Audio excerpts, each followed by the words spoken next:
Dicen que la sangre llama. Que la familia es primero. Que los lazos que nos unen son inquebrantables. Es una mentira muy bonita. Pero el momento exacto en que mi antigua vida terminó, el segundo preciso en que el cordón umbilical se rompió para siempre, no fue con un grito. No fue con una revelación divina. Fue con un susurro, y luego, con el sonido sordo de un líquido espeso golpeando la seda. El momento exacto en que mi vida, la vida de Elianita, la hija obediente, terminó, fue cuando el vino tinto conoció la seda color crema. Mi nombre es Eliana, tengo 32 años, y esta es la historia de cómo recuperé mi vida en la boda de mi hermana. Eran las 8 de la mañana de un sábado. El sol de la Ciudad de México apenas comenzaba a calentar el asfalto, pero yo ya estaba sudando bajo una presión que no era mía. Me encontraba en el gran salón del Hotel St. Regis, un lugar donde el aire huele a lirios frescos y a dinero viejo. El lugar era un caos de flores blancas, listones dorados y personal corriendo. Mi hermana menor, Jimena, siempre había soñado con una boda de princesa, sacada de un cuento de hadas. Y yo, como siempre, era la que resuelve. La productora no oficial de los sueños de mi familia. Estaba en una discusión tensa pero educada con el florista. La inclinación del arco, le dije en voz baja, el contrato especifica una caída de cascada, no un racimo. Por favor, ajústelo. El hombre me miraba con cansancio. Yo pagaba su factura, pero él me trataba como a una novia neurótica. La ironía era que yo ni siquiera era la novia. Fue entonces cuando mi madre, Estela, hizo su gran entrada. No entró, se deslizó. Flotó en el salón con un vestido lavanda que costaba más que el auto de un recién graduado. No me saludó. No me dio los buenos días. Simplemente pasó a mi lado, sus ojos grises, fríos como el acero, escaneándome de arriba a abajo. Su mirada era una auditoría, una que yo siempre fallaba. Eliana, por el amor de Dios, su voz fue un siseo contenido. ¿Por qué te pusiste eso? Miré mi atuendo. Me había costado una fortuna y, más importante, una decisión consciente.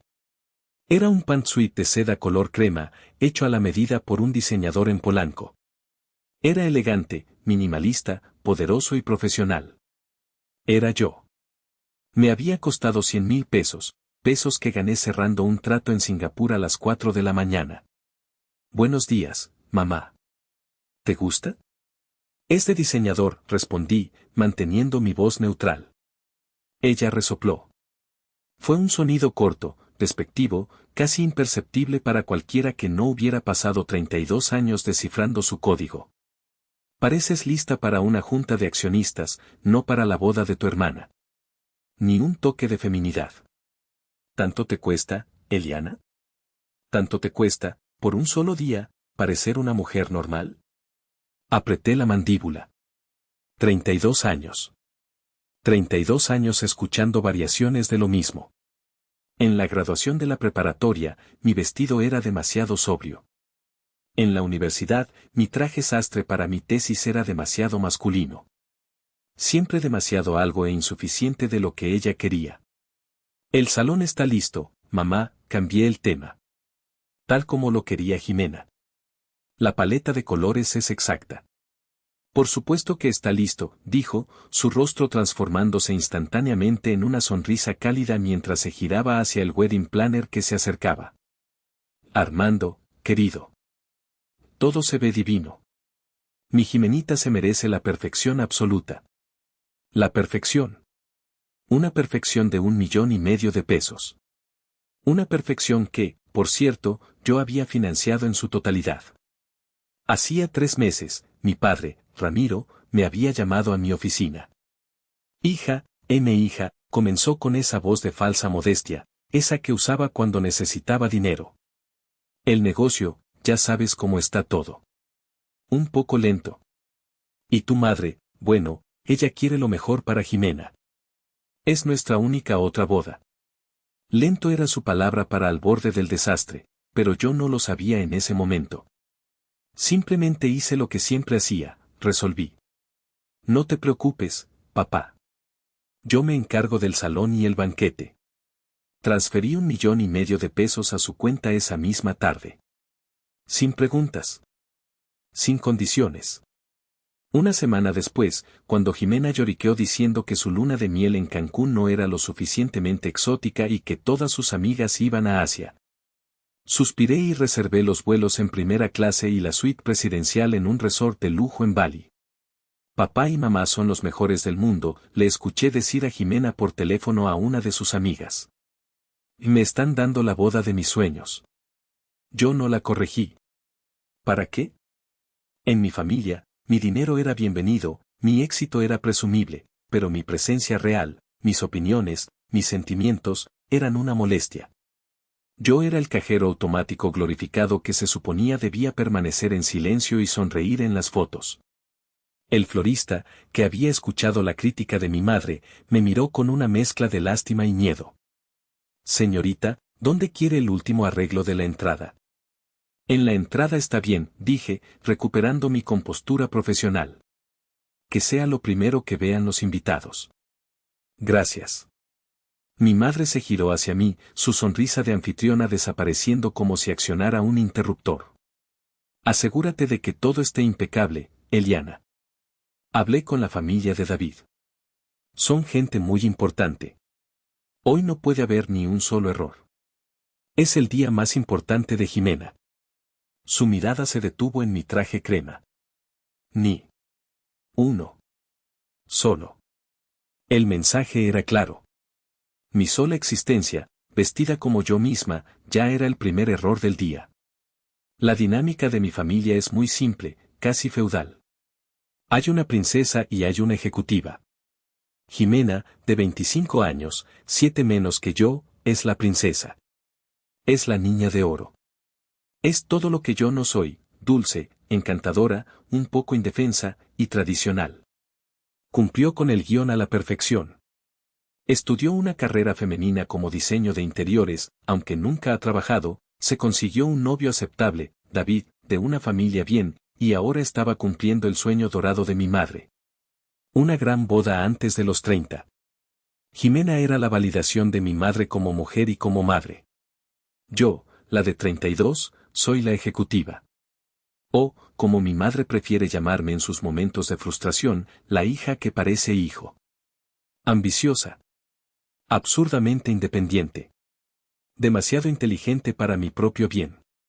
Y el peor de todos los pecados capitales en el libro de mi madre, soltera. No soltera buscando, sino soltera y aparentemente satisfecha. Una afrenta personal a su visión del mundo.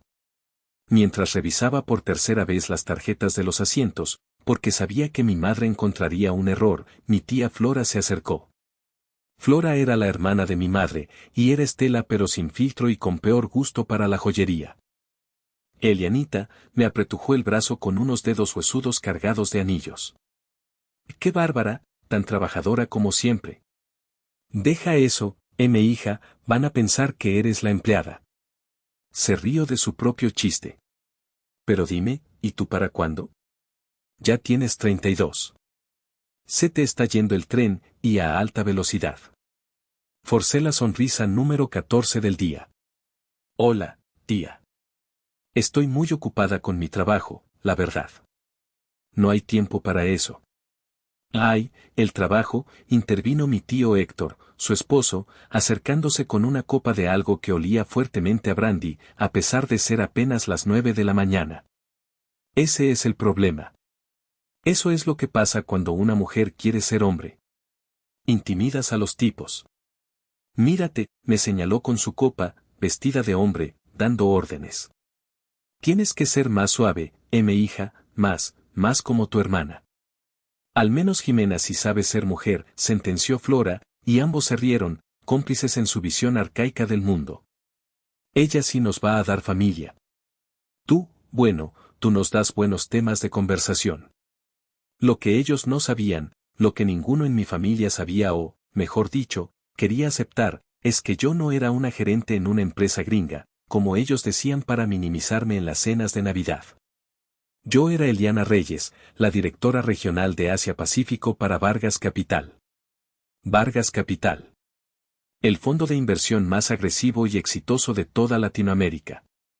Ellos sabían que trabajaba para Emilio Vargas, el legendario y casi mítico Don Emilio, pero en sus mentes, yo era poco más que su asistente personal glorificada, una secretaria con un título rimbombante.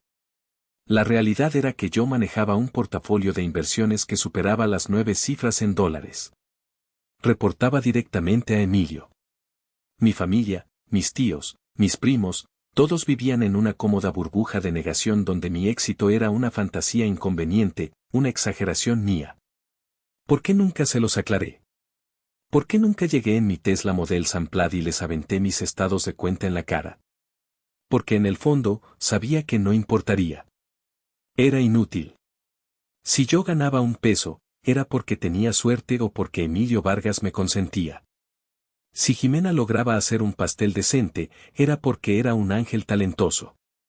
En el tribunal de la familia Reyes, yo ya había sido sentenciada desde el día que preferí leer el Wall Street Journal en lugar de la Cosmopolitan. Jimena entró flotando en el salón en ese momento, aún en bata de seda pero con el velo puesto. Era hermosa, tenía que admitirlo, con esa belleza suave y desvalida que hace que los hombres quieran protegerla. Eli. Ay, qué bueno que estás aquí. ¿Viste? El encaje del velo es perfecto. ¿Crees que combina con los aretes que me dio David? Te ves preciosa, Jimena, le dije, sinceramente. Mi madre corrió hacia ella, como si fuera un imán. Mi niña, mi princesa. No salgas así, te van a ver. Vas a ser la novia más hermosa que esta ciudad haya visto en décadas. Estela me lanzó una mirada rápida y cortante por encima del hombro de Jimena. Eliana, ¿sigues aquí? Ve a la cocina. En serio. Ve y asegúrate de que tengan listos los canapés sin gluten para la familia de David. Su madre es muy delicada. No te queremos aquí estorbando cuando lleguen los fotógrafos. No era una petición. Era una orden. La directora regional de Asia-Pacífico, la mujer que negociaba con multimillonarios en Tokio, enviada a la cocina a revisar bocadillos. Claro, mamá, dije, mi voz plana como un electrocardiograma muerto. Mientras caminaba hacia las puertas de servicio, escuché a mi primo Daniel, el chistoso de la familia, susurrarle a otro invitado, pobre Eliana. Siempre la sombra, siempre la sirvienta. Qué bueno que al menos Jimena sí logró atrapar a alguien. Apreté mi teléfono en la mano. Tenía un email urgente de mi equipo en Seúl sobre una posible adquisición. Pero no. Tenía que ir a revisar los canapés sin gluten. La humillación de la mañana era solo el calentamiento. Era el primer plato de un banquete de mierda que mi familia había preparado para mí. El verdadero golpe, el plato fuerte, vendría después.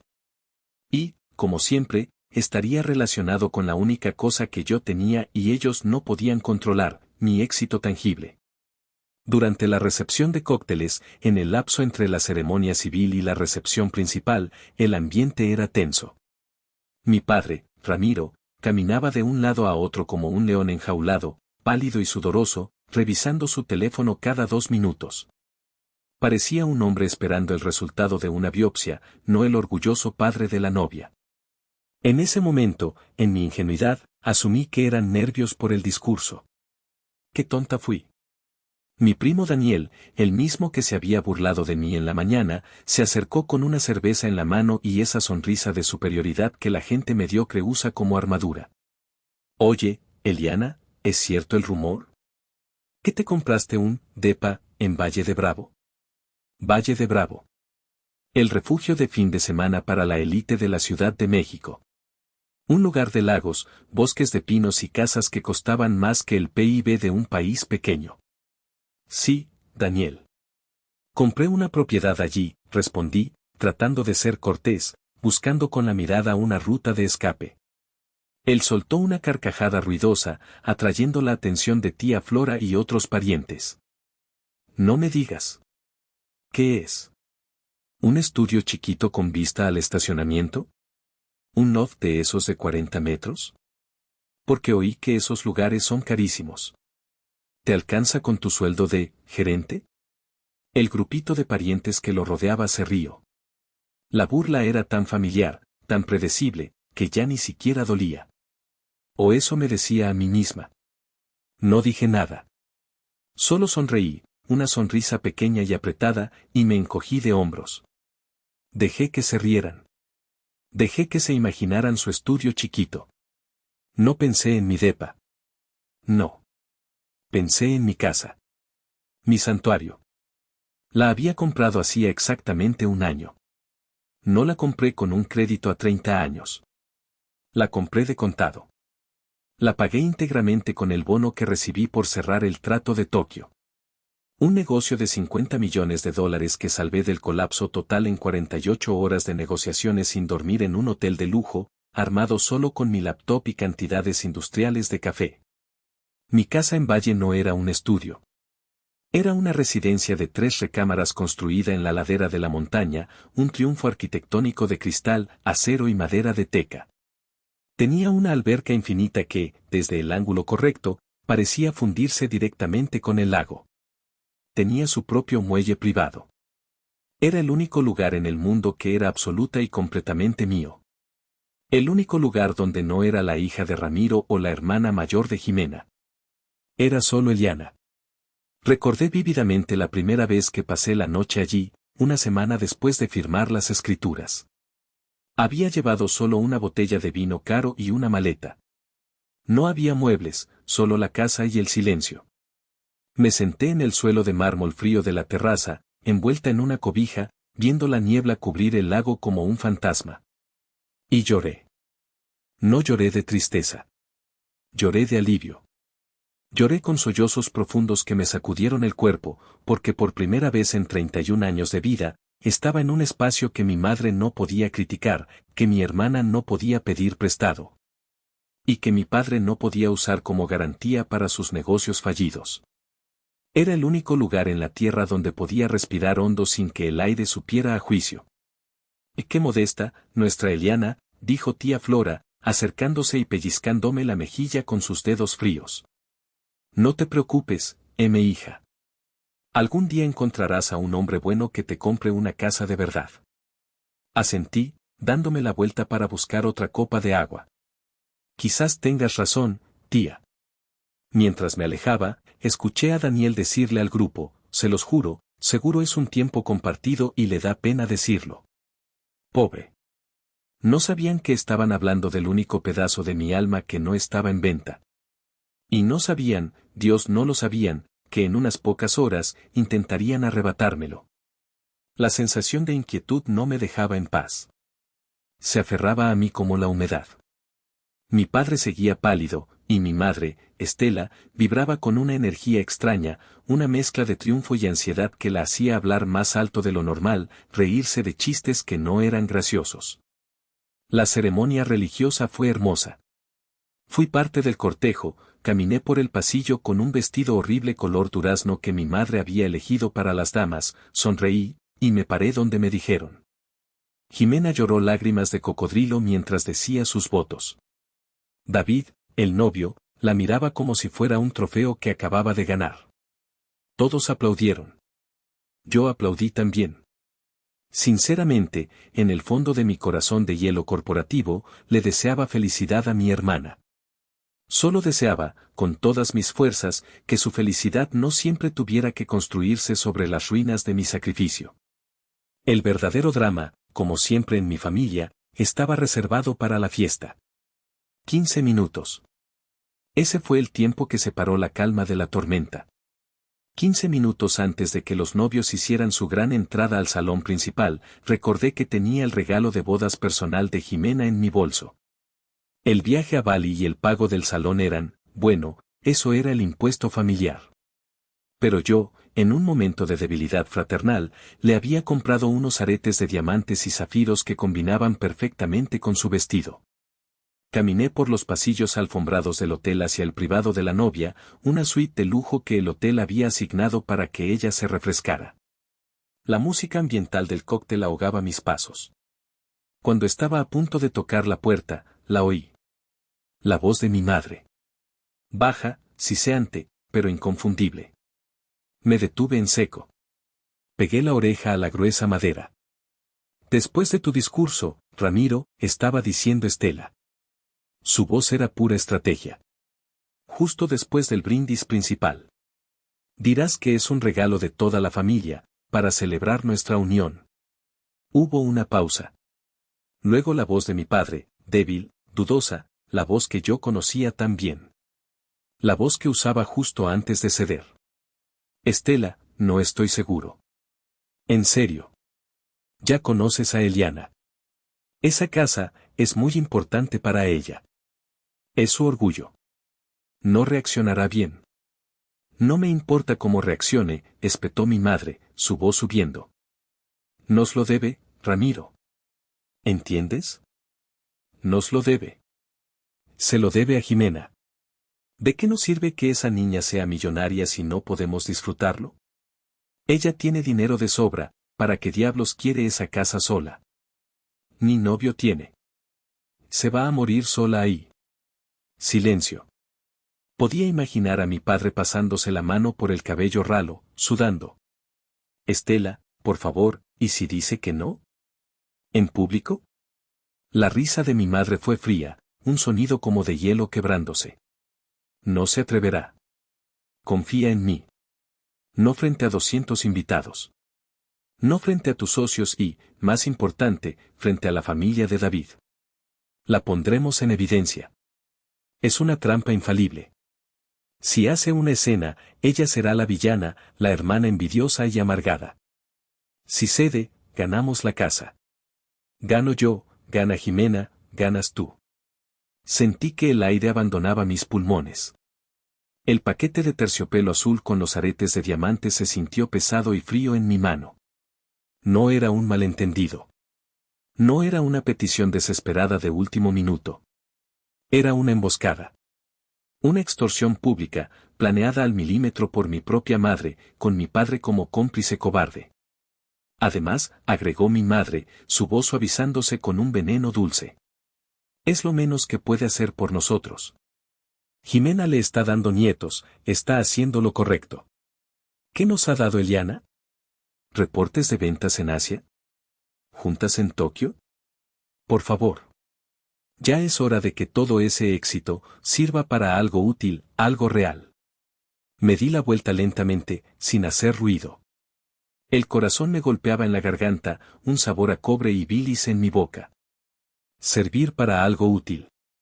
Mi vida entera, mis noches sin dormir, mis batallas en salas de juntas dominadas por hombres, todo reducido a un activo que podían liquidar para la princesa de la familia. Guardé la caja de terciopelo en lo más profundo de mi bolso. Jimena no recibiría esos aretes. Regresé al salón principal. La música sonaba, la gente reía, ajena a todo. Y yo caminé entre ellos, sintiéndome como un fantasma en mi propio funeral. Sabía exactamente lo que venía. Y por primera vez en mi vida, no estaba dispuesta a resolverlo. Estaba dispuesta a terminarlo. La recepción fue una obra de teatro perfectamente coreografiada. Luces ámbar bañaban el salón, los centros de mesa eran esculturas de rosas blancas que costaban más que mi primer auto, y una banda en vivo tocaba éxitos de Luis Miguel. Jimena y David hicieron su entrada triunfal, bailaron su primer baile bajo una lluvia de aplausos, y todos fingimos ser la familia más feliz y normal de la Ciudad de México. Yo me senté en mi mesa asignada. No la mesa principal, por supuesto. Ni siquiera una mesa secundaria con la familia importante. Me asignaron la mesa 15, en la periferia del salón, relegada con los primos lejanos de Guadalajara que nadie había visto en años y algunos amigos de la universidad de mi padre. Perfecto. Menos ojos sobre mí. Más espacio para planear mi siguiente movimiento. Bebí agua mineral con gas y limón. Necesitaba mi mente clara. Clara como el hielo. Cada sonrisa de mi madre, que ahora circulaba por las mesas como una reina visitando a sus súbditos, se sentía como un insulto personal. Cada brindis exagerado de mi padre, que reía demasiado fuerte, se sentía como el preludio de una traición. Sabía que solo estaban preparando el escenario para el acto principal, la gran ejecución pública de su hija mayor. Y entonces, después del plato principal, llegó el momento. La banda dejó de tocar abruptamente. Las luces del salón bajaron, excepto por un solo reflector que apuntó al escenario. Mi padre, Ramiro, se paró allí, golpeando un tenedor contra su copa de champaña. El ting, ting, ting resonó con una finalidad escalofriante. Silencio, por favor. Un momento de su atención, por favor, dijo, su voz resonando con una autoridad que rara vez usaba en casa.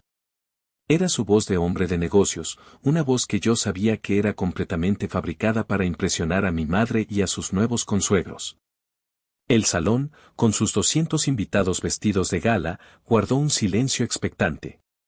Gracias a todos, por venir esta noche, comenzó, su voz temblando solo un poco.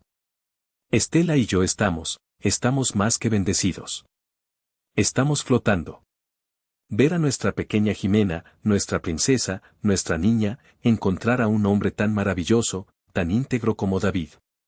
Jimena, en la mesa principal, se limpió una lágrima perfectamente sincronizada.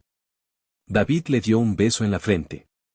El batallón de fotógrafos capturó el momento. Todo era asquerosamente, dolorosamente perfecto. Como muchos de ustedes saben, continuó mi padre, en esta familia, tenemos un lema. Creemos que la familia lo es todo. Lo es todo. Creemos en el apoyo mutuo. Creemos en el sacrificio por la felicidad de los demás. Sentí un nudo de hielo formarse en mi estómago. Sacrificio. Qué palabra tan conveniente. Una palabra que, en el diccionario de la familia Reyes, solo tenía una definición, lo que Eliana debe hacer. Y en honor a esa hermosa tradición de familia, dijo Ramiro, levantando su copa en alto, queremos anunciar un regalo muy, muy especial para los novios. Un regalo que simboliza todo lo que valoramos como familia, el futuro, el hogar, la unión. Miró directamente a la mesa principal, a Jimena, que lo miraba con una adoración fingida que me revolvió el estómago. Luego, sus ojos, cobardes y culpables, me buscaron en la oscuridad del fondo del salón. Nuestros ojos se encontraron por un solo, largo segundo. Vi su nerviosismo. Vi su culpa. Pero también vi su decisión. Él iba a hacerlo. Iba a apretar el gatillo que mi madre había cargado. Un regalo para que comiencen su nueva vida. Un lugar para construir su futuro, para criar a sus hijos, nuestros futuros nietos. Hizo una pausa dramática.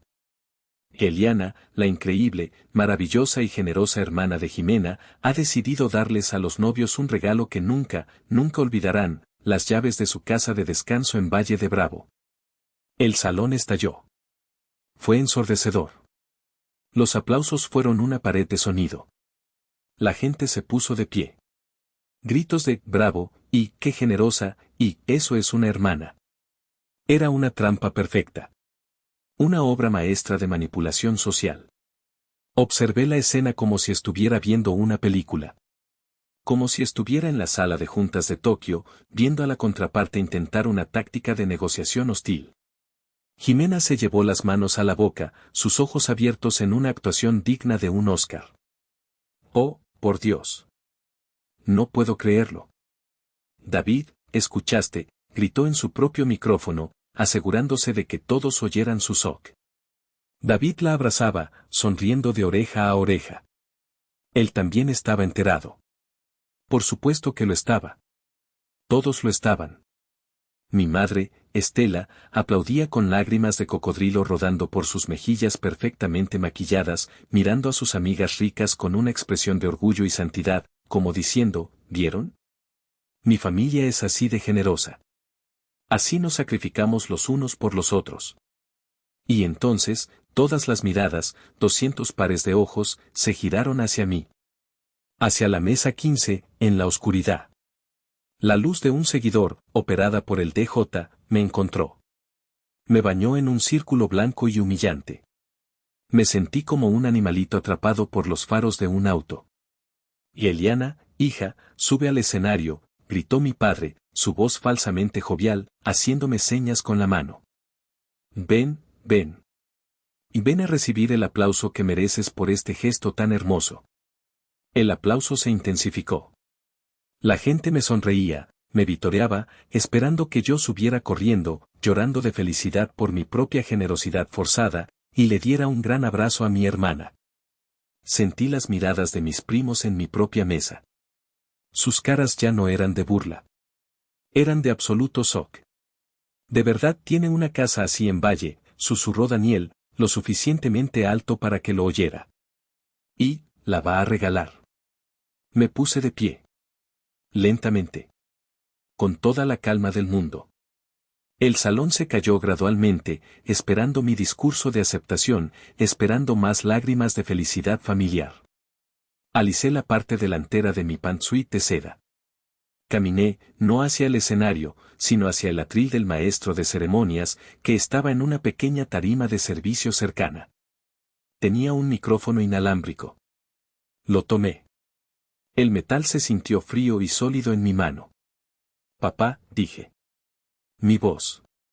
Gracias a años de entrenamiento en medios, gracias a cientos de presentaciones ante juntas directivas hostiles, salió clara, fría y sin el más mínimo temblor. El sistema de sonido Bose del salón, valorado en cientos de miles de pesos, la llevó a cada rincón. Papá, disculpa. Temo que hay un grave malentendido. La música, que había empezado a sonar suavemente, se detuvo con el chirrido de un disco rayado. El silencio que cayó sobre el salón fue absoluto. Pesado. Denso. Podías oír el hielo en la bebida de alguien chocar contra el vaso. El rostro de mi padre se congeló. Su sonrisa se convirtió en una mueca rígida, grotesca. ¿Qué dices, hija? ¿Qué broma es esta? Digo, repetí, hablando lenta y claramente, articulando cada sílaba, que debe haber un error. Porque la casa de Valle de Bravo es mi propiedad privada. Es mi santuario. Y no está en discusión. Un jadeo colectivo, como un solo pulmón, recorrió la sala. Pude ver a la madre de David, una mujer estirada con un collar de perlas, frunciendo el ceño.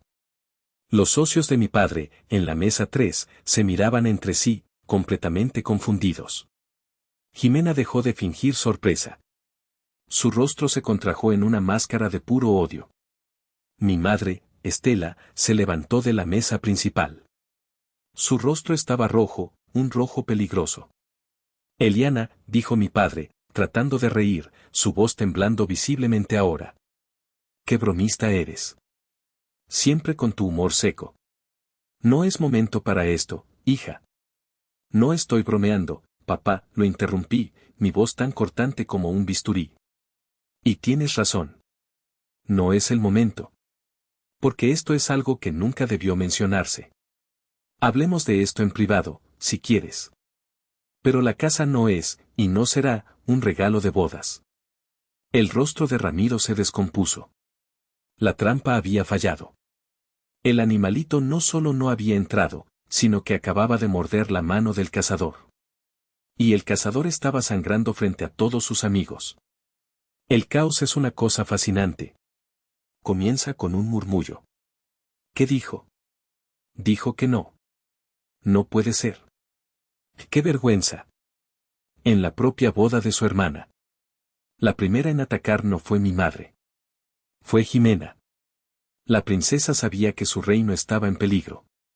Agarró el micrófono del escenario, sus ojos llenándose de lágrimas reales esta vez, pero eran lágrimas de furia, no de gratitud. Eli, hermana, sollozó, su voz rompiéndose con una perfección ensayada. No entiendo. Pensé que me querías.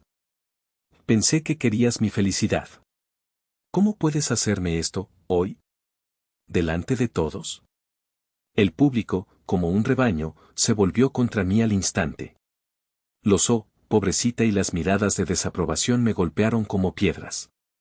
Tu felicidad no puede construirse sobre mis propiedades, Jimena, respondí, mi voz aún firme, pero empezaba a sentir el pulso en mis sienes.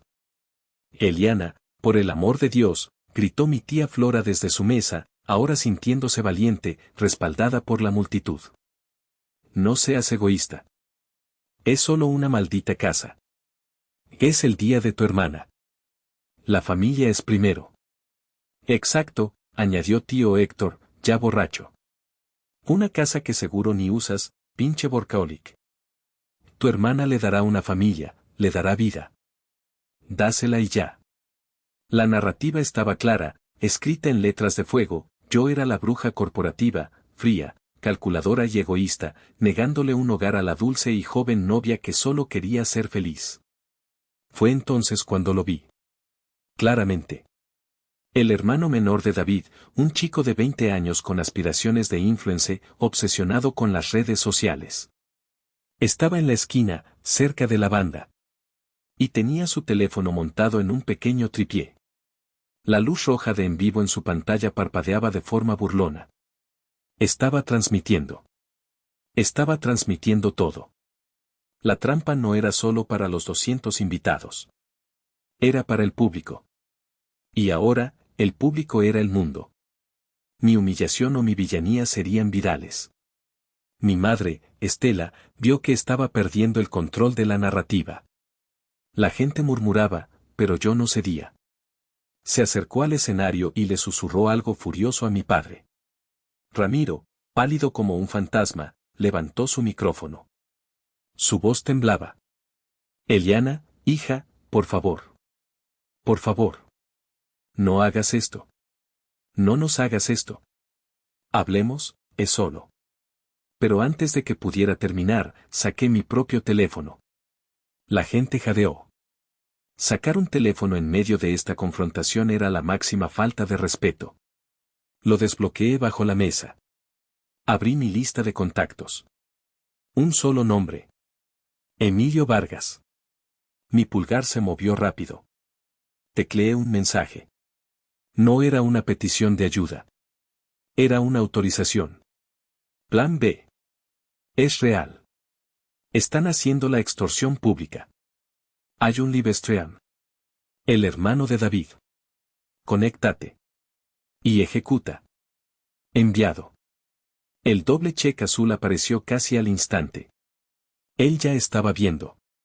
Guardé el teléfono y levanté la mirada. Papá, ya te di mi respuesta. Y es la respuesta final. La casa no está en discusión. ¿Pero por qué?, gritó Jimena, ahora en pleno berrinche infantil, golpeando la mesa. No es justo. Tú lo tienes todo. Tienes todo ese dinero y viajas por el mundo. Yo solo quería esa casa. Una cosita. Si querías esa casa, Jimena, dije, mi voz bajando, volviéndose mortalmente seria. Debiste haber trabajado por ella. ¿Cómo lo hice yo? El silencio fue tan denso que se podía cortar con un cuchillo. Acababa de romper la regla número 1, el tabú más grande de la familia Reyes, nunca, jamás, exponer la verdad de que Jimena era una princesa consentida que nunca había trabajado un día en su vida. Mi padre parecía que iba a vomitar. La familia de David nos miraba con absoluto horror. Y mi madre dejó de ser la anfitriona. Dejó de ser la madre. Empezó a caminar. Dejó la mesa principal y empezó a avanzar hacia mí, abriéndose paso entre las mesas 5, 10 y 14. No caminaba. Acechaba. Como un tiburón pantera oliendo sangre en el agua. Y en su rostro no había negociación. No había tristeza. Había pura furia asesina. Tú, Siseo, aún sin micrófono, pero supe lo que dijo. Tú te callas ahora. Estela avanzó por el salón. Cada paso era medido, deliberado. El taconeo de sus zapatillas de diseñador contra el mármol era el único sonido. Era una actuación, y ella era la estrella trágica, la madre traicionada. El público de 200 invitados se convirtió en su audiencia personal, su coro griego. Se detuvo frente a mi mesa, la 15. Estábamos a menos de 1 metro de distancia. Podía oler su perfume caro, una mezcla sofocante de jazmín y privilegio. La música había muerto. El único sonido era el zumbido distante del aire acondicionado. Eliana, Siseo.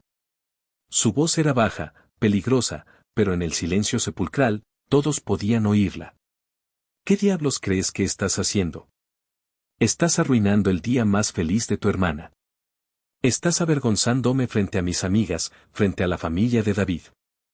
Yo no estoy haciendo nada, mamá, respondí, manteniéndome de pie, mirándola directamente a los ojos. Ustedes crearon esta situación. Ustedes pusieron el precio de la casa de Jimena en mi dignidad pública. Yo solo la estoy terminando. Terminando, se rió, una risa corta, fea, sin humor. Tú no terminas nada. Vas a hacer exactamente lo que te decimos. Vas a subir a ese escenario, vas a sonreír, le vas a pedir perdón a tu hermana por tu broma estúpida, y le vas a dar esas malditas llaves. La miré fijamente. Y en ese segundo, vi 32 años de humillaciones acumuladas. Vi cada vez que me llamó demasiado lista, demasiado ambiciosa, demasiado fuerte, demasiado independiente, demasiado, yo. Vi cada vez que mis logros, ganados con sudor y noches sin dormir, fueron minimizados, escondidos, para que los fracasos de Jimena no se sintieran tan grandes. Vi cada sacrificio silencioso, cada cheque firmado, cada yo me encargo que dije solo para mantener una paz que nunca existió. Y vi a la mujer que había planeado metódicamente robarme mi único santuario, no por necesidad, sino por puro poder. Por el placer de demostrar que todavía podía controlarme. No. Fue una sola palabra. No fue un grito. No fue un susurro. Fue una declaración. Fue el cierre de un contrato. Fue el final de una era. La cara de Estela pasó del rojo al púrpura en un instante. El control, la imagen pública que tanto había cultivado durante décadas, se hizo añicos. Y eres una vergüenza, gritó, su voz de salón finalmente rompiéndose, mostrando la histeria que había debajo. Una hija malagradecida. Te di la vida. Te di todo. Me diste la vida, respondí, mi voz helada, pero nunca me dejaste vivirla. Fue demasiado para ella. La verdad fue demasiado. La resistencia fue demasiado. Ocurrió en cámara lenta. Como en una película de acción mal dirigida. Mi madre miró la mesa frente a mí. Dio mi copa de vino tinto, un Cabernet caro, apenas tocada. Tú, pequeña, egoísta. Agarró la copa. Su mano, con anillos de diamantes, temblaba. Y antes de que pudiera procesarlo, antes de que pudiera siquiera retroceder, me la arrojó. No la arrojó al suelo. No la arrojó a la pared. Me la arrojó a mí. A la cara. El líquido rojo oscuro me golpeó de lleno en el pecho y la cara. El impacto fue frío, un shock térmico. El vino salpicó mi cabello, se metió en mis ojos, y luego se derramó en una cascada horrible, obscena, sobre la seda impecablemente crema de mi pantsuit. 200 invitados jadearon al unísono. Un sonido ahogado, como si al salón entero le hubieran sacado el aire. El silencio que siguió fue diferente. No era un silencio de expectación. Era un silencio de horror. De tabú roto. El único sonido en el salón de 1,5 millones de pesos era el goteo lento, casi cómico, del vino tinto desde mi barbilla y mi ropa hasta la alfombra de lujo del hotel. Me quedé perfectamente inmóvil. Congelada. Sentí el líquido pegajoso enfriándose en mi piel, el olor a alcohol y uvas fermentadas llenando mi nariz. La mancha roja oscura se expandía sobre la seda crema, como una herida abierta, como una escena del crimen. Mi madre estaba allí, con la mano aún en el aire, temblando de rabia, la copa vacía en su agarre. El Bloyer, el hermano de David, no había bajado el teléfono. Tenía la cámara apuntada directamente a nosotros. La luz roja seguía parpadeando. En vivo. Vaya. ¿Puedes creerlo? Si esto te está indignando tanto como a mí, si alguna vez te has sentido presionado, humillado o atacado por tu propia familia, hazme un favor y dale al botón de me gusta, ahora mismo. Demostremos que no estamos solos. Suscríbete al canal si aún no lo has hecho, porque te juro que lo que viene ahora es la mejor parte. Es la hora de la venganza. Y déjame saber en los comentarios desde qué ciudad o país me estás viendo. En serio, cada comentario, cada saludo, ayuda a que esta historia llegue a más personas que necesitan escucharla. Gracias por tu apoyo. Ahora, sigamos con lo que pasó después de que me bañaran en vino.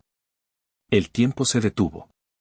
Yo, cubierta de vino tinto, oliendo a bodega. Mi madre, jadeando, con la mano aún levantada. 200 invitados, congelados en una mueca de horror.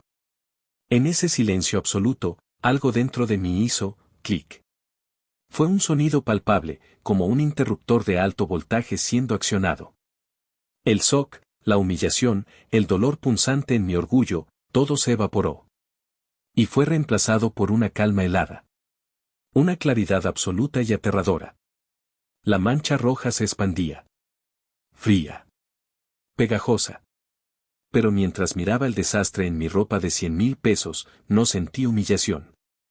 No sentí vergüenza. Sentí liberación.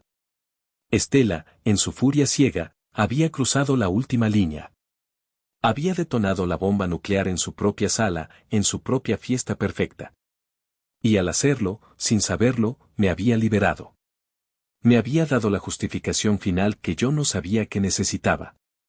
Lentamente, sin quitarle los ojos de encima, ojos que ahora la miraban sin rastro de miedo filial, tomé una servilleta de lino de la mesa. Me la llevé al pecho y la presioné suavemente sobre la seda arruinada. Un gesto inútil, por supuesto.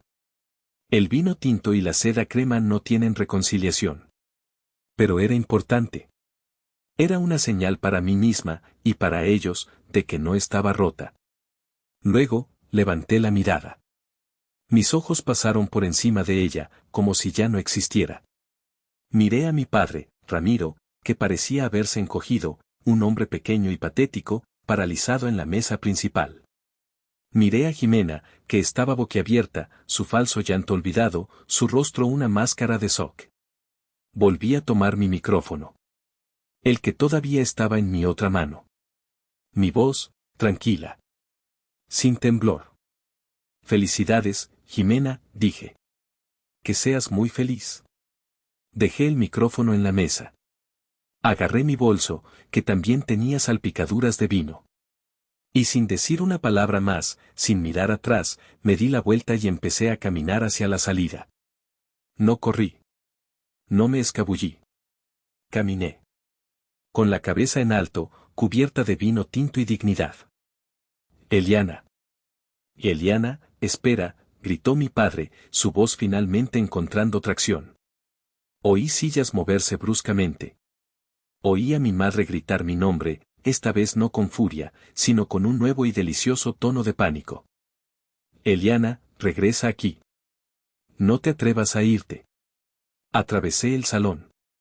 100 miradas atónitas siguieron mi salida. El pantsuit arruinado se pegaba a mis piernas con cada paso, un recordatorio pegajoso de mi bautismo.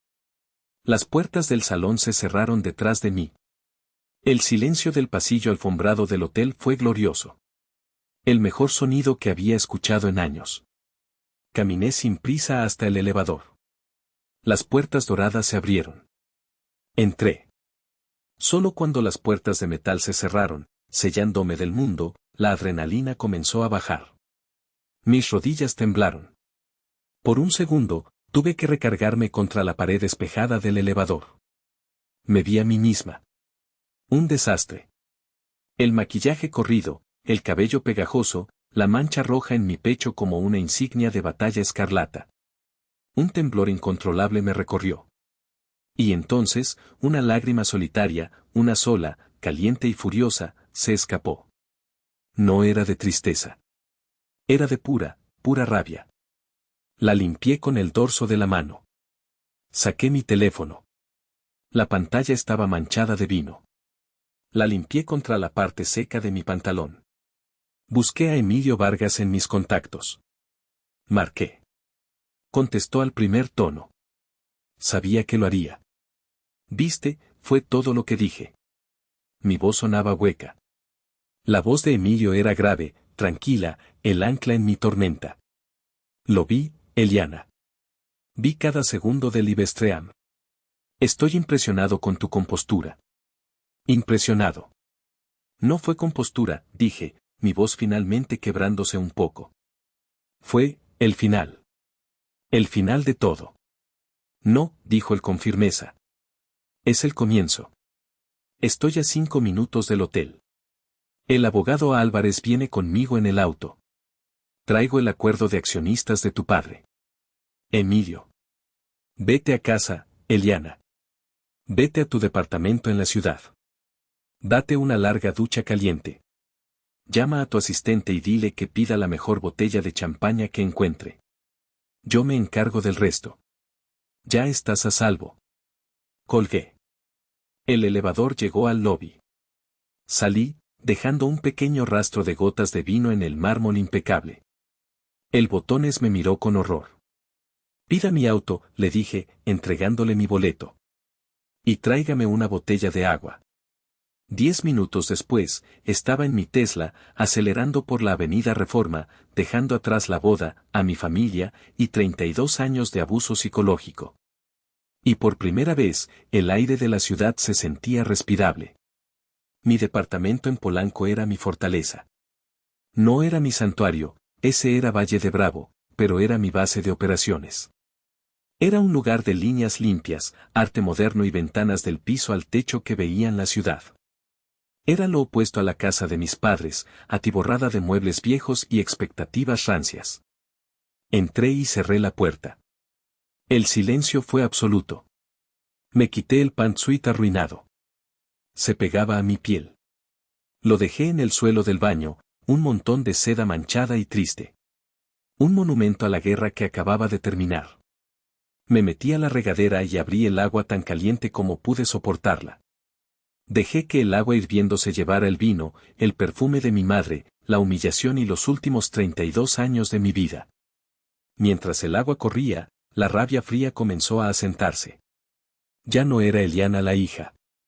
No era Elianita la obediente. Era Eliana Reyes, la directora regional de Vargas Capital. Y mi madre acababa de cometer el peor error de cálculo de su vida. Había agredido públicamente, con testigos y grabación, a un activo corporativo valioso. Había jugado en mi tablero. Y en mi tablero, yo nunca perdía. Mientras tanto, a kilómetros de distancia, en el salón del St. Regis, el caos se había desatado.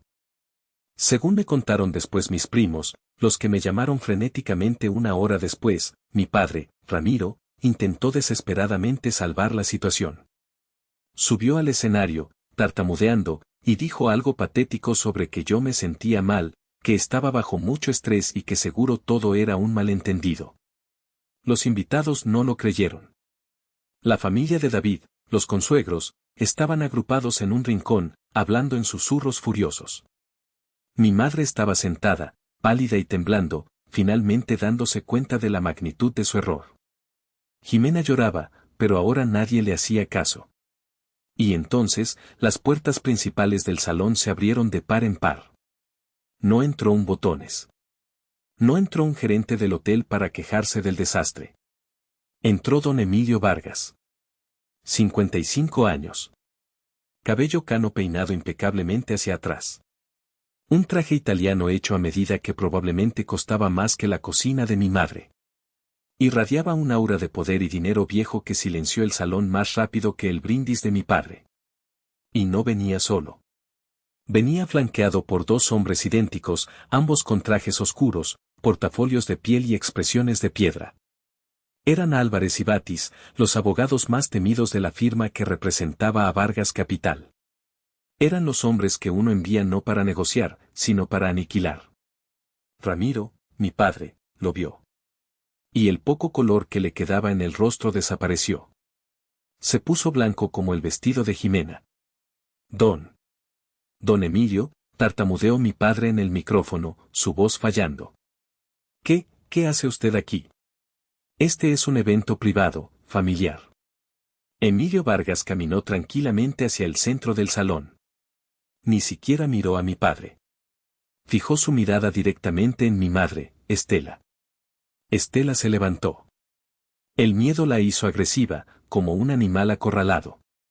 ¿Quién es usted? ¿Quién lo dejó entrar? Seguridad, gritó, su voz chillona rompiendo la tensión. Seguridad. Saquen a este hombre de aquí ahora mismo. Emilio sonrió. Fue una sonrisa aterradora. No llegó a sus ojos. Buenas noches, Estela. Ramiro. Qué linda fiesta, dijo Emilio, su voz de barítono resonando sin necesidad de micrófono. Lamento interrumpir. Pero tengo entendido que acaban de tener un pequeño problema con una de mis ejecutivas más importantes. El salón estaba tan silencioso que se podía oír el hielo derritiéndose en las copas abandonadas. Emilio, por favor, dijo mi padre, bajando del escenario, acercándose con las manos en alto, como rindiéndose.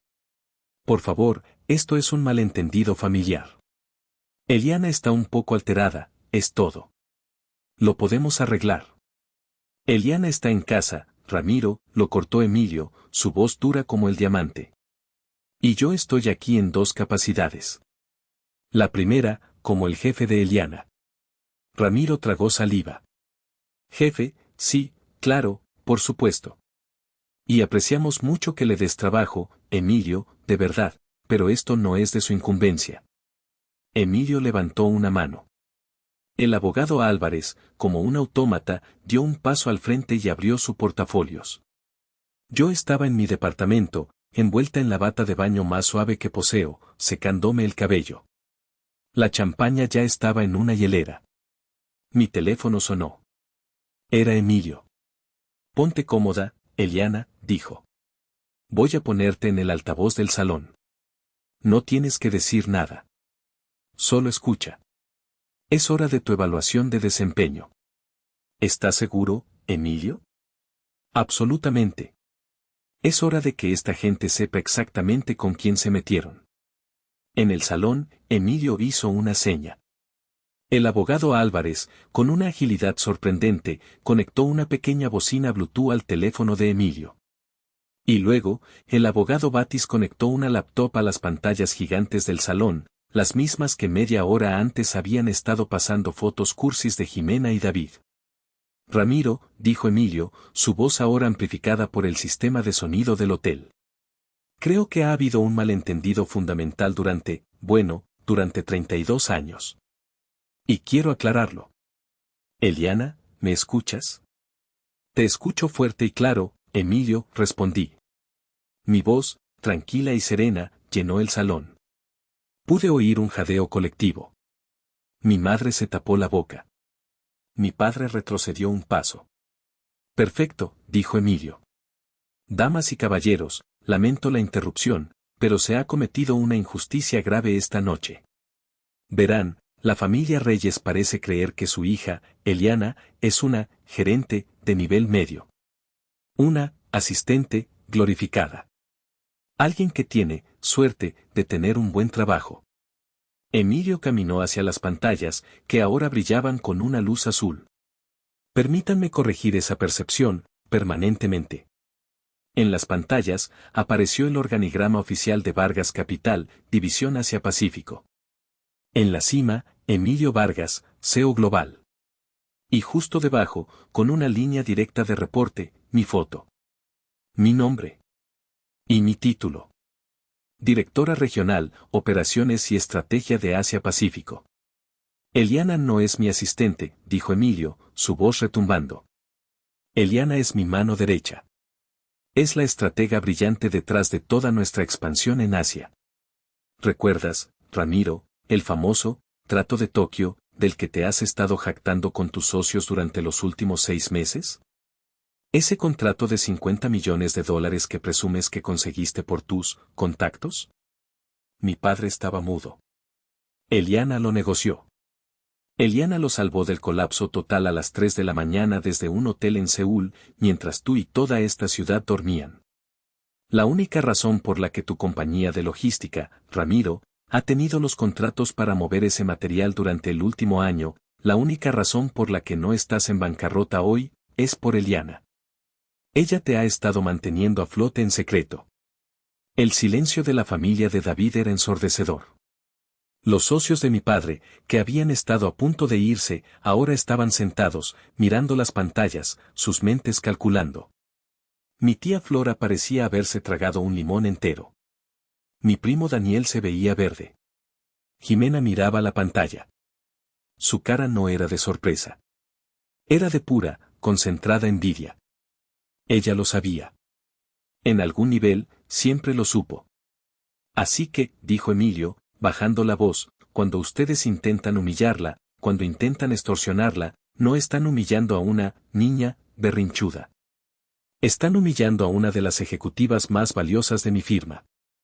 Están humillando a mi socia. Ramiro tartamudeaba. Yo no sabía. Ella nunca dijo nada. Nunca que, Ramiro, la voz de Emilio era pura decepción. Nunca encajó en la narrativa de hija fracasada que ustedes crearon para ella. Nunca te molestaste en preguntar. La primera bomba había explotado, dejando a todos aturdidos. Pero Emilio Vargas nunca hacía las cosas a medias. Él creía en la aniquilación táctica. Ahora, dijo Emilio, su voz volviéndose aún más fría. Hablemos del motivo de esta desagradable escena. Hablemos de la casa de descanso en Valle de Bravo, punto. Mi madre, Estela, que había estado callada, finalmente encontró su voz. Era una voz chillona, desesperada. Esa casa es de ella. Es propiedad de mi hija. Y una hija debe honrar a sus padres. Podemos hacer lo que queramos. Ahí, dijo Emilio, levantando un dedo, te equivocas en 2 puntos cruciales, Estela. Primero, en el legal. Se giró hacia el abogado Álvarez.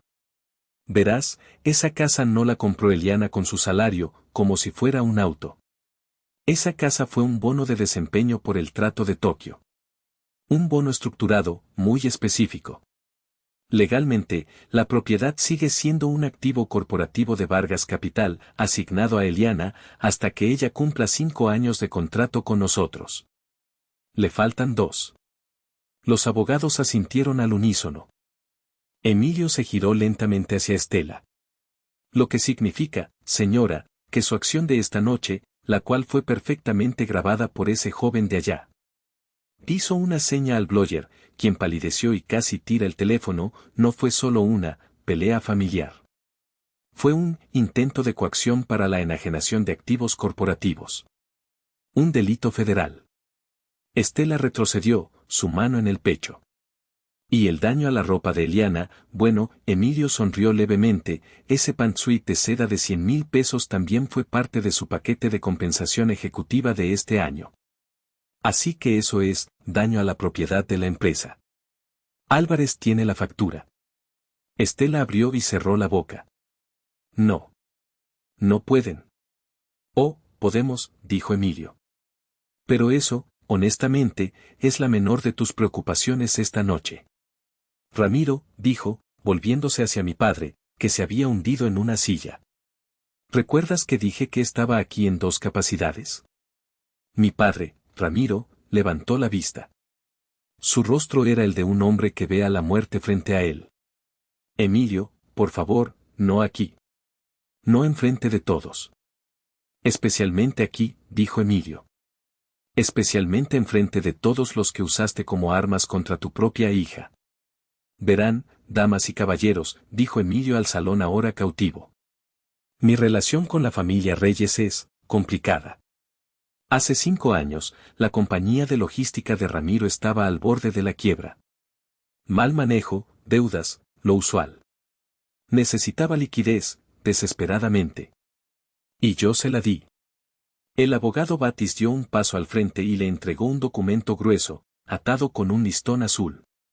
Firmamos un acuerdo. Yo inyecté el capital para salvarlo. Y a cambio, bueno, aquí está la segunda capacidad por la que estoy aquí esta noche. Emilio desdobló la primera página del documento. Estoy aquí como el socio silencioso, que posee legal y absolutamente el 40% de tu compañía, Ramiro. Si la primera bomba fue un shock, esta fue la aniquilación nuclear. Jimena gritó, un sonido agudo. Mi padre se sostuvo de la mesa para no caer. Colapsó en una silla, agarrándose el pecho. Y Ramiro, dijo Emilio, acercándose a él, su voz ahora un susurro mortal que todos podían oír gracias al micrófono. Tu acuerdo de accionistas, ese que firmaste tan rápido porque estabas desesperado, ese que obviamente no leíste la letra pequeña, tiene una cláusula muy específica.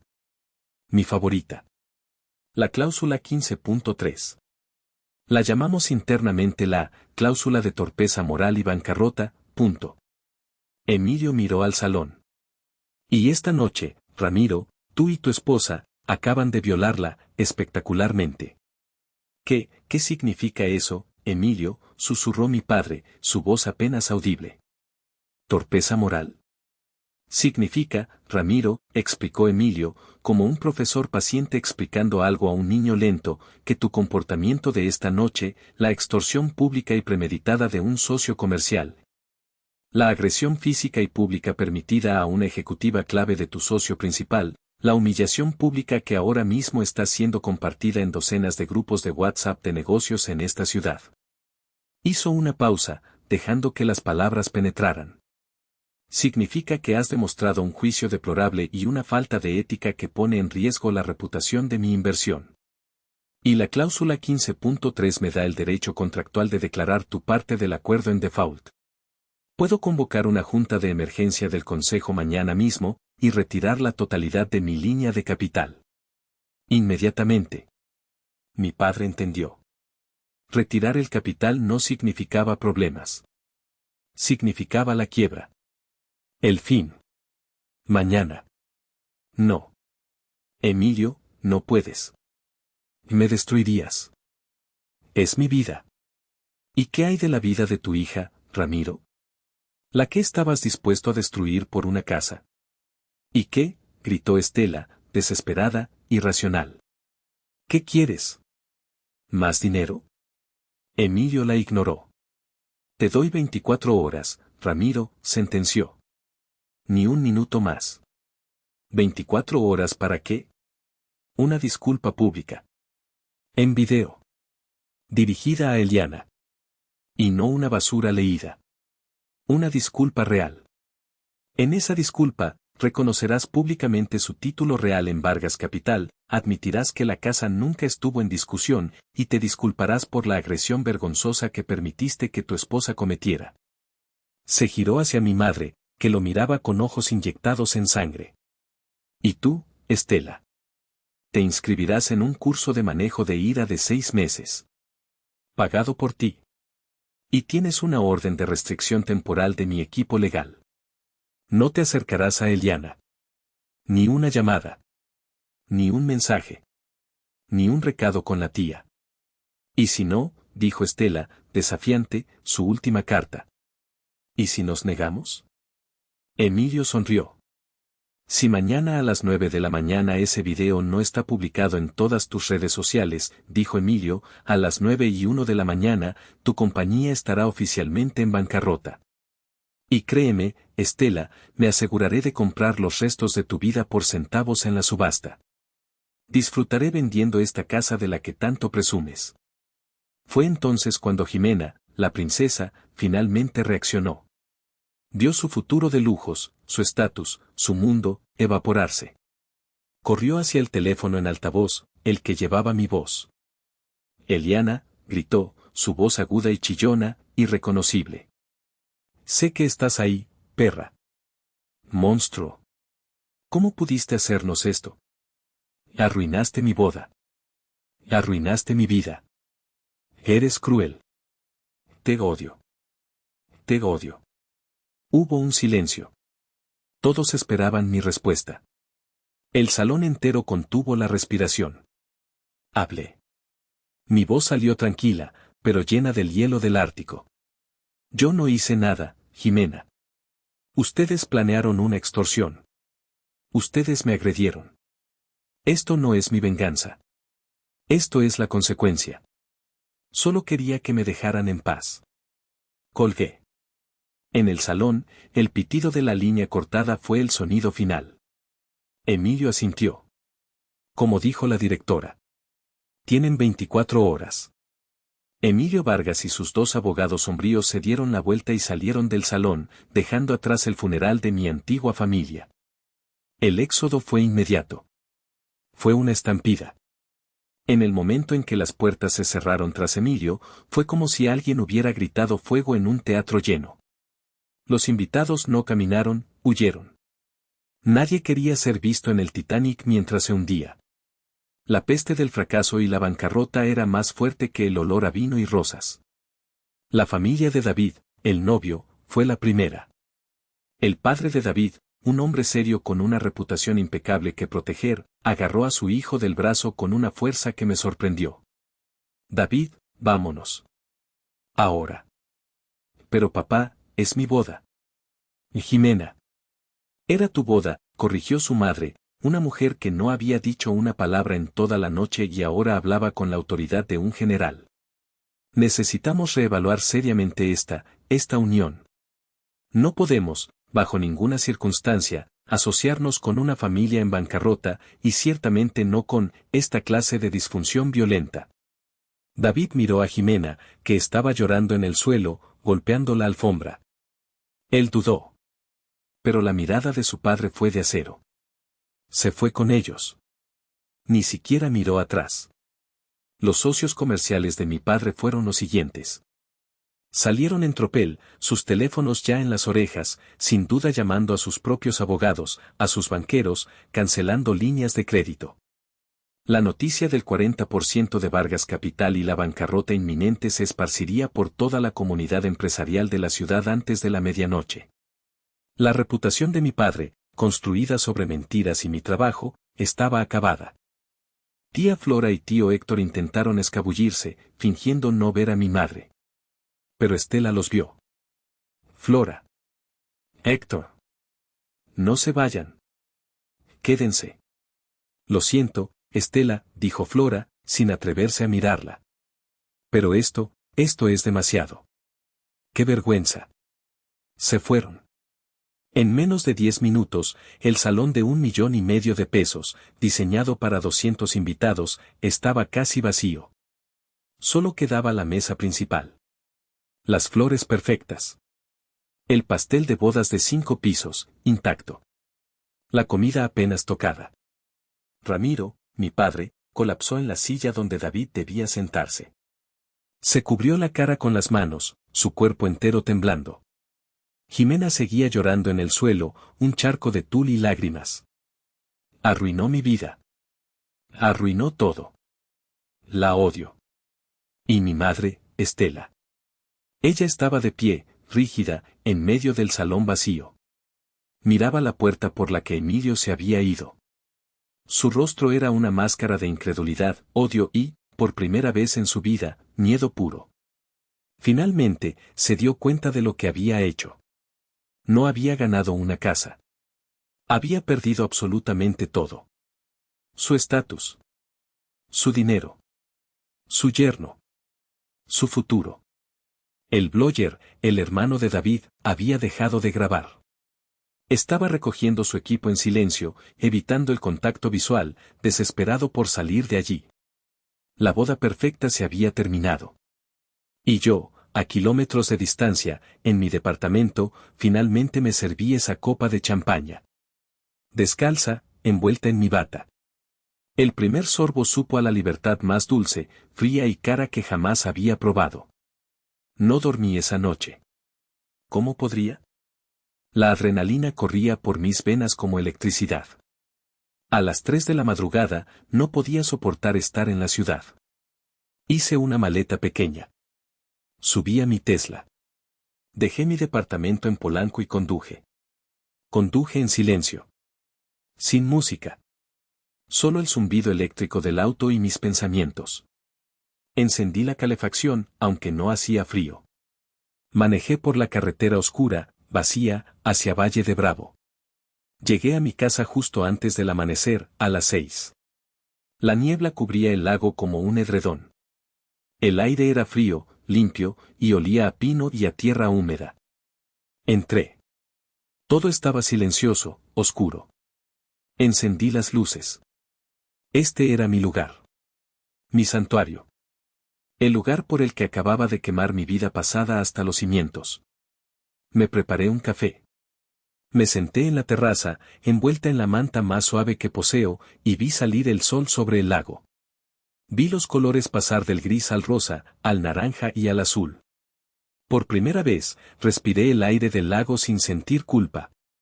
Sin miedo de que alguien viniera a exigirme mi paz. A las 8:59 de la mañana en punto, mi teléfono vibró. Era un enlace de YouTube. Abrí el video. Era mi padre. Estaba en el estudio de su casa. Llevaba el mismo traje de la boda, ahora arrugado y manchado. Parecía un hombre roto, 10 años más viejo. Sus ojos estaban hinchados, rojos. Leyó un guión, su voz monótona, muerta. Yo, Ramiro Reyes, deseo ofrecer una disculpa pública a mi hija, Eliana Reyes. Reconoció mi título. Directora Regional de Asia-Pacífico, Vargas Capital. Admitió que la casa en Valle de Bravo era mía, un bono de desempeño, y que nunca, jamás, estuvo en discusión. Admitió que hubo una agresión inaceptable y vergonzosa por parte de mi madre, Estela, y que él, como anfitrión y padre, falló miserablemente en protegerme. El video duró exactamente 60 segundos.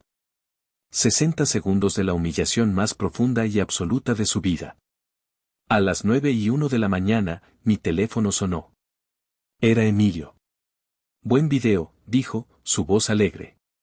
La bancarrota se detiene. Por ahora. El capital se queda. Gracias, Emilio, dije, mi voz ronca. Por todo. No me agradezcas. Protejo mis inversiones. Y tú eres la mejor que tengo. Felicidades, por cierto. La Junta aprobó tu ascenso esta mañana, fue unánime. El video del Ibestream fue convincente. Demostraste una gracia bajo presión que vale millones. Bienvenido al siguiente nivel, vicepresidenta senior. Casi dejo caer el teléfono. SVP. ¿Vicepresidenta senior? De operaciones globales, confirmó. Te mudas a Nueva York o te quedas en México, como prefieras. Te duplicamos el sueldo. Hablamos el lunes. Colgó. Me quedé mirando el lago. SVP. Un minuto después, llegó un mensaje de texto. Un número desconocido. Era Jimena. Arruinaste mi vida. David quiere la anulación del matrimonio. Su familia dice que somos unos estafadores. Todo es tu culpa. Espero que te pudras en tu casa sola, perra egoísta. Miré el mensaje. Miré el lago. El sol ahora brillaba sobre el agua, haciendo que parecieran diamantes. Escribí una respuesta. La última que le escribiría. No, Jimena. Tú arruinaste tu vida cuando creíste que merecías todo sin mover un dedo. Creíste que podías robar mi éxito porque tú no tenías el tuyo. Te equivocaste. Aprende a trabajar. Envié.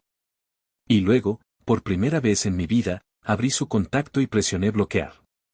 Bloqueé a Jimena. Bloqueé a mi madre. Bloqueé a mi padre. Un último correo llegó.